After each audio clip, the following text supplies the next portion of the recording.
Hey guys, check this out. We are here with the facelift, the updated Mazda BT-50. This thing actually has a surprising amount of changes to it. I love its new design. It's also got some really cool new interior stuff as well. This is actually a pre-production, so we're not technically allowed to drive it, but I will still tell you everything you need to know about its drivetrain. So, let's get into it. So as you can hear, the 4JJ3 turbo diesel 3-litre 4-cylinder, it is running, and that is so I can show you these cool new headlights. They are awesome. They're now slimmer, even more slim than before. They've also got the very cool Mazda design to them. F you, Mazda, for keeping those bloody halogen bulbs. Why does every manufacturer, especially Utes, do that? This one here, the SP, it currently costs 69,000 or so before on-road costs. Obviously, the facelift is going to bring price rises. That is going to happen. We don't know what that is yet, and these will be launching officially next year.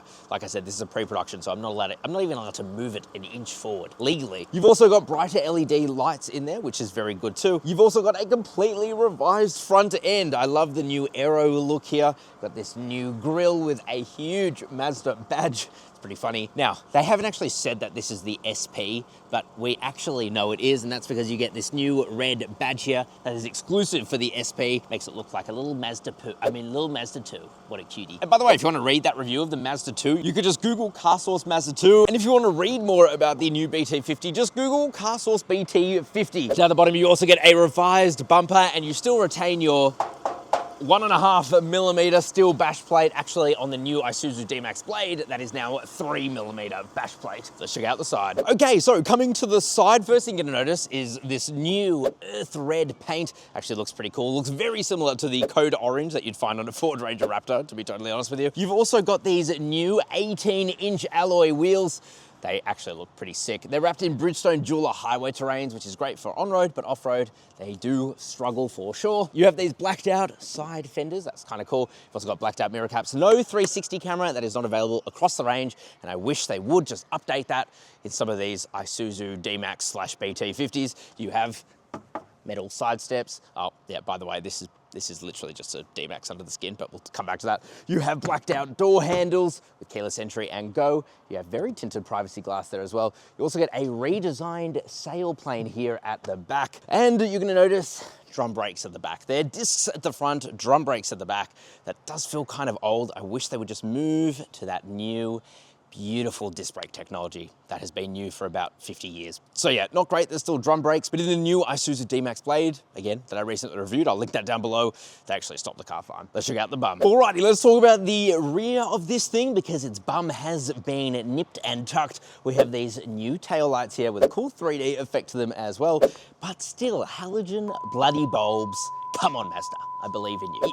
You can be better than that. Got the 4x4 badge there, got the BT-50 badge there, and again, an enlarged, an engorged and girthy new Mazda badge there too. Got your reverse camera, which is actually a pretty good reverse camera, and 3.5-ton brake towing. That is good to see, and is definitely the standard of the class. You can pull down the tailgate, and you're gonna notice a couple of gas struts. Now, these were an optional extra, they were an accessory, but now they seem to be fitted across the range, though we don't actually have full confirmation of that, but I got a few winks and nudges, if you know what I mean. And then of course you have your tonneau cover. This has actually been revised, so it's now even more waterproof than before, more aerodynamic.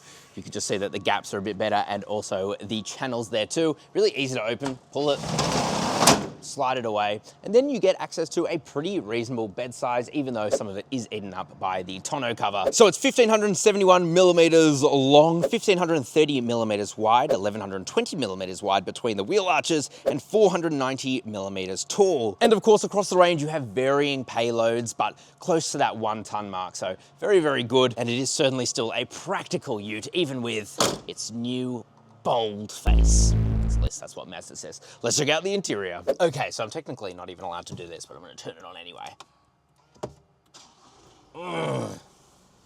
That's the sound of a real man's ute. So, what is the interior like of the updated BT-50? Well, honestly, they have changed a lot. They brought it in line with the facelift of the Isuzu D-Max, but they've actually made quite a lot of other changes that makes me like it quite a lot more than a regular Isuzu D-Max. Now, like I said, this is the SP, so technically it is top of the range before you go to the accessorized Thunder, but you get this really nice orange stitching throughout, soft touch materials in a lot of places except for here. That's all scratchy. This is nice and soft though. Also, come on. I don't know why these fittings here are always so terrible in these products, but they just are. Such a massive gap, and it feels quite cheap here on the door sill. But other than that, it is very nice. So you get these new BT-50 SP seats. They're finished in what looks like Alcantara. They call it Maztex or something like that. Anyway, it's fine. It's got some nice leather to it as well, and I like how BT-50 is embossed into the headrest. You have this new surround here for the transmission.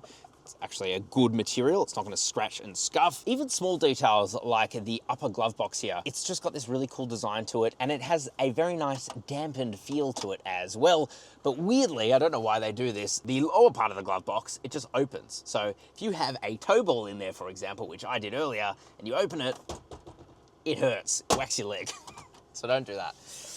Good that it can carry the weight of a tow ball though. Other upgrades for the BT-50 include this new 9-inch infotainment display. Again, it is the same that you'd find on the D-Max, but it is actually a lot better than it was before. It's really snappy, responsive. You get things like wireless Apple CarPlay and wireless Android Auto now, which is great. Too bad there isn't a wireless charger here, even though there is this open storage area that could have definitely been a wireless charger, but oh well, you win some, you lose some, I guess. And you also have built-in navigation there too, which again is super snappy and is great for when you are out in the bush and you don't have phone reception, which is a lot of people. I will say these touch buttons down here, when you are driving one of these, they can be really annoying to press. You do have some of the best implementations of air conditioning controls ever. It's a digi analog setup and it just works so well.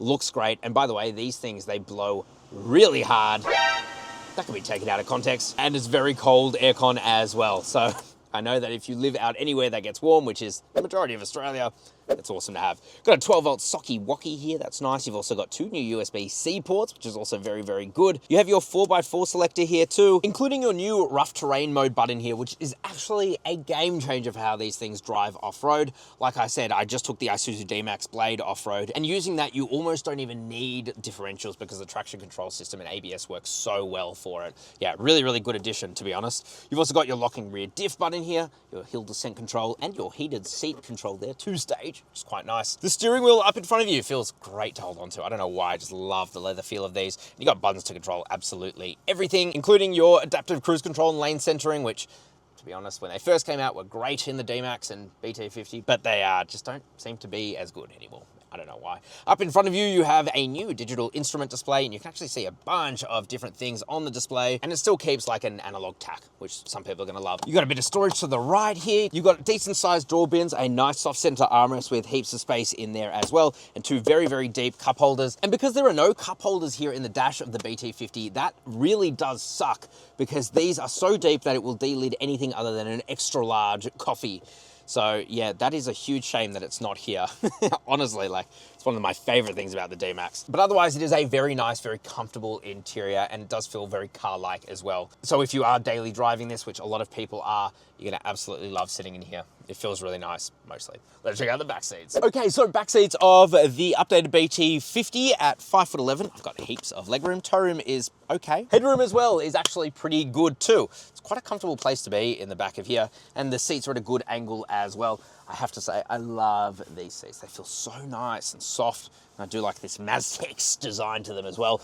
Pull down this center armrest, you've got a couple of cup holders. That's pretty good. You've also got a little storage area here, another USB-C fast charger, 2 air vents, which is always good to see in the back of a ute. You've got a 4-kilogram carrying hook here, which is great for just a bag of shopping, and some map pockets there too. Quality is still pretty shit in the back, if I'm being totally honest, but this is all nice and soft, and door bins as well are pretty large. Oh, also shout out to these speakers up here. It does have the Isuzu D-Max live surround sound, and it is just very good. It just blasts music from everywhere. It actually sounds quite decent too. And if we come out here, you're gonna notice you can just lift this up and you have a pretty big storage area underneath, actually both seats there. So that's very, very good indeed. And if you pull this forward, you get a little bit of storage, but you mostly get access to your top tether anchorage points. I gotta say, I quite like the interior. I think it does some things kind of wrong, like some of the quality parts, but other parts like the seats, the comfort, Most of it actually is very, very good. But of course, what else is very, very good is our car buying service, Car Source Buy. Until 2025, you cannot buy this, but you can buy the current BT-50, which I know a lot of dealers are going to be clearing stock of. So if you want the absolute best deals possible,